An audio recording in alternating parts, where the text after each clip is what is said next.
Hi అండి. మీరంతా ఎలా ఉన్నారు? నేనైతే బాగున్నానండి. మీరంతా కూడా చాలా బాగుండాలని ప్రార్థిస్తున్నాను. ఈరోజు రెసిపీ వచ్చేసి క్యాబేజీ పకోడీ అండి.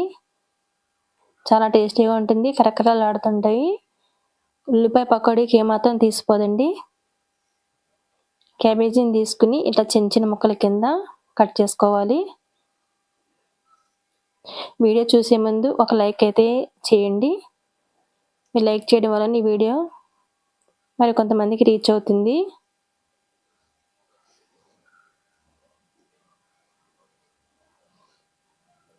ఇట్లా చిన్న చిన్న ముక్కల కింద కట్ చేసుకోవాలి.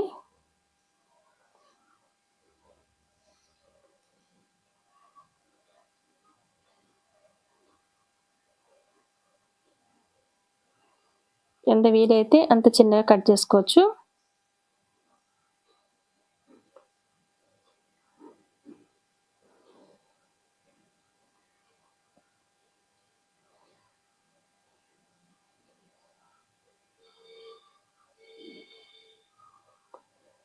ఇప్పుడు ఒక 2 పచ్చిమిరపకాయలు తీసుకొని పచ్చిమిర్చిని కూడా కట్ చేసుకోవాలి. చూసారా సన్నగా.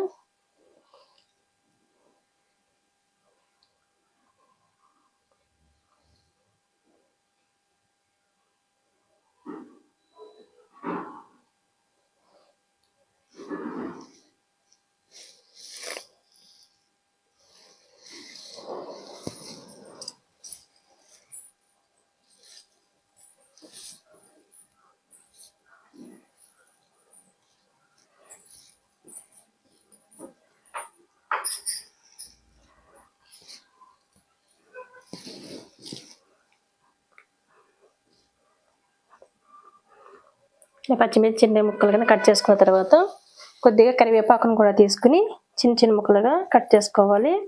మన కరివేపాకు ఇలా చిన్న ముక్కలు కింద కట్ చేయడం వలన మనకి పకోడీల్లో కలిసిపోతుంది. పకోడీలు విడిపోకుండా మంచిగా వస్తాయి.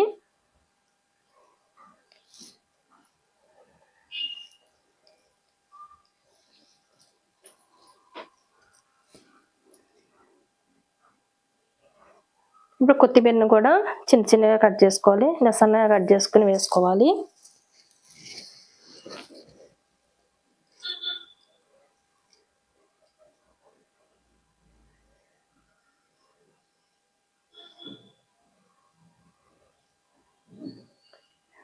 ఇప్పుడు కొత్తిమీరను కూడా వేసుకున్నాం కదా. ఇప్పుడు వీటిలోకి మసాలా అన్ని వేసుకుందాము. 1/2 స్పూన్ అల్లం వెల్లుల్లిపాయ పేస్ట్ వేసుకోవాలి. ఒక 3 స్పూన్స్ వచ్చేసి మైదా పిండి వేసుకోవాలి. ఒక 3 స్పూన్స్ వచ్చేసి శనగపిండి వేసుకోవాలి.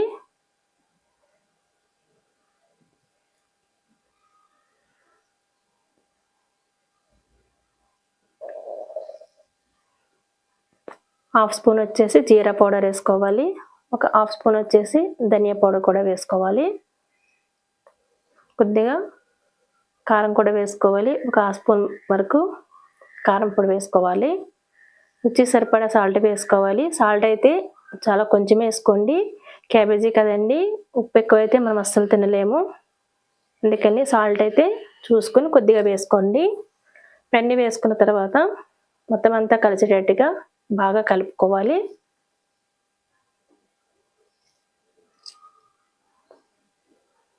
కొద్దిగా వాటర్ వేసుకుంటూ కలుపుకోవాలి.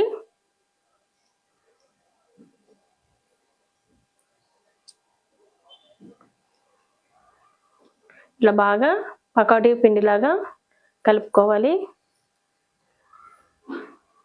మరీ పలుచగా రావద్దు, అలానే మరీ గట్టిగా రావద్దండి. ఇట్లా ఉంటే సరిపోతుంది. బాగా పలుచగా అయినా కూడా మనకి ఆయిల్ పీల్ చేస్తూ ఉంటుంది.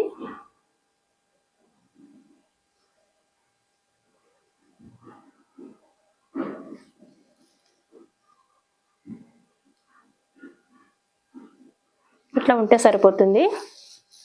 ఇప్పుడు పొయ్యి మీద మూకుడు పెట్టుకుందాము. ఆయిల్ వేసుకుని ఆయిల్ వేడేంత వరకు చూసుకోవాలి. ఇప్పుడు కొంచెం పిండిని తీసుకుని ఉండలుగా చేసుకుని వేసుకోవాలి. స్టవ్ అయితే మీడియంలో పెట్టుకోవాలండి. ఎందుకంటే హైలో పెట్టుకుంటే పైన అంతా మాడిపోతుంది, లోపల పచ్చి పచ్చిగా ఉండిపోతుంది. అందుకనేసి మీడియంలో పెట్టుకుంటూ వేసుకోవాలి.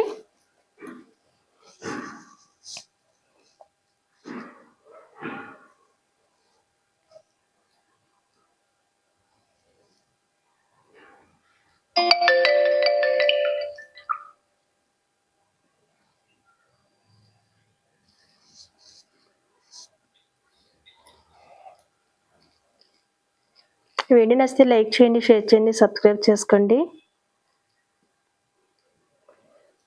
వేయగానే మనం గరిటెతో కలపకుండా ఒక 5 మినిట్స్ ఆగిన తర్వాత ఇట్లా మనము ఈవెన్గా కలుపుకుంటే 2 వైపులా మంచిగా వేగుతాయి.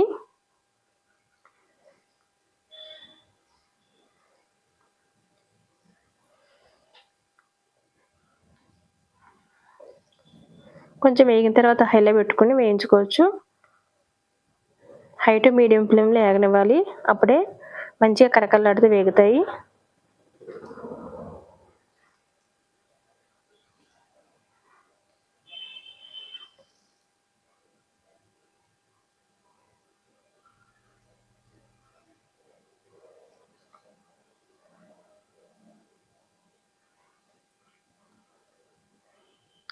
పకోడీలు అయితే ఎర్రగా ఎగినాయి కదండి, ప్లేట్లో తీసేసుకుందాము.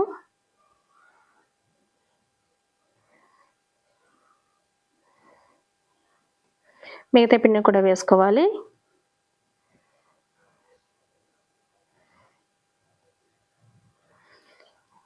మీకు ఈ పకోడీలు అయితే ఉల్లిపాయ పకోడీకి ఏమాత్రం తీసిపోదండి, అంతే టేస్టీగా ఉంటాయి. అలానే కరకరలాడుతూ వస్తాయి, చాలా టేస్టీగా ఉంటాయండి. ఒకసారి మీరు కూడా ట్రై చేయండి. మీకు ఎలా వచ్చిందో కామెంట్ కూడా చేయండి.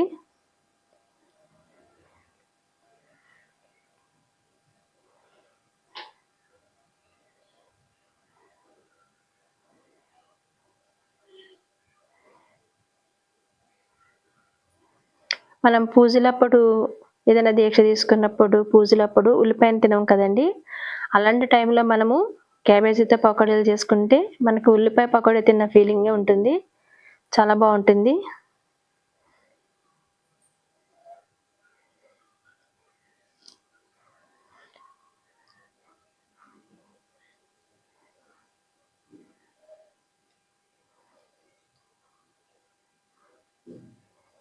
ఎప్పుడు ఉల్లిపాయ పకోడీయే కాకుండా అప్పుడప్పుడు క్యాబేజీతో కూడా ఇలా పకోడీలు చేసుకోవడం వలన మనకి టేస్ట్ కూడా బాగుంటుంది.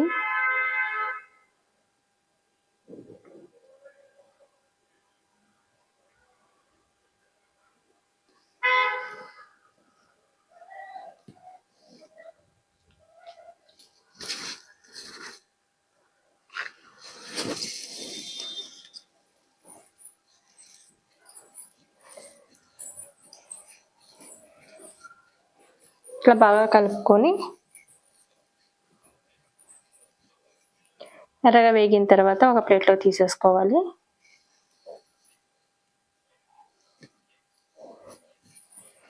వేగిపోయాయి కదండి ఎర్రగా.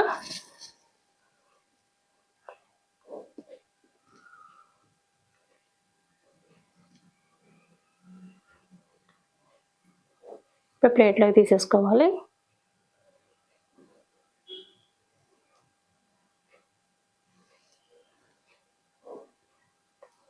అలానే మిగతా పిండిని కూడా వేసేసుకోవాలి.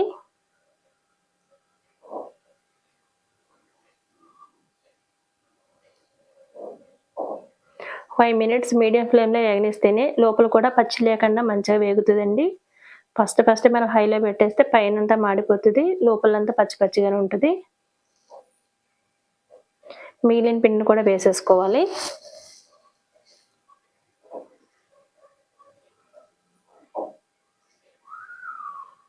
టేస్ట్ అయితే అద్దరిపోతుందండి. ఉల్లిపాయ పకోడీకి ఏమాత్రం కూడా తీసిపోదు, అంతే బాగుంటుంది. కరకరలాడుతూ చాలా టేస్టీగా ఉంటుంది. వింటర్ సీజన్ కదండి, ఈవినింగ్ అవ్వగానే ఏదైనా స్నాక్స్ చేసుకొని తినాలనిపిస్తూ ఉంటుంది. అలాంటప్పుడు మనం ఇలా క్యాబేజీ పకోడీ చేసుకోవడం వల్ల హెల్త్కి కూడా చాలా మంచిది. ఒకసారి మీరు కూడా ట్రై చేయండి. మీకు ఎలా వచ్చిందో కామెంట్ చేయండి.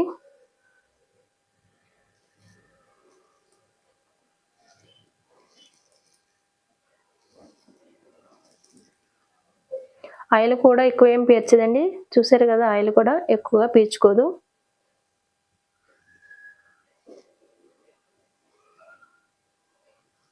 చూసారు కదా, లోపల కూడా పచ్చి లేకుండా మంచిగా వేగింది.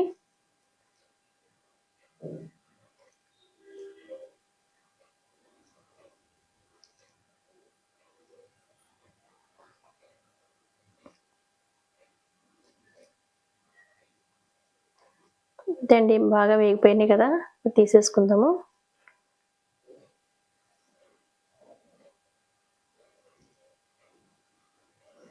అంతే అండి, ఎంతో టేస్టీగా కరకరలాడే క్యాబేజీ పకోడీ అయితే రెడీ అయిపోయిందండి.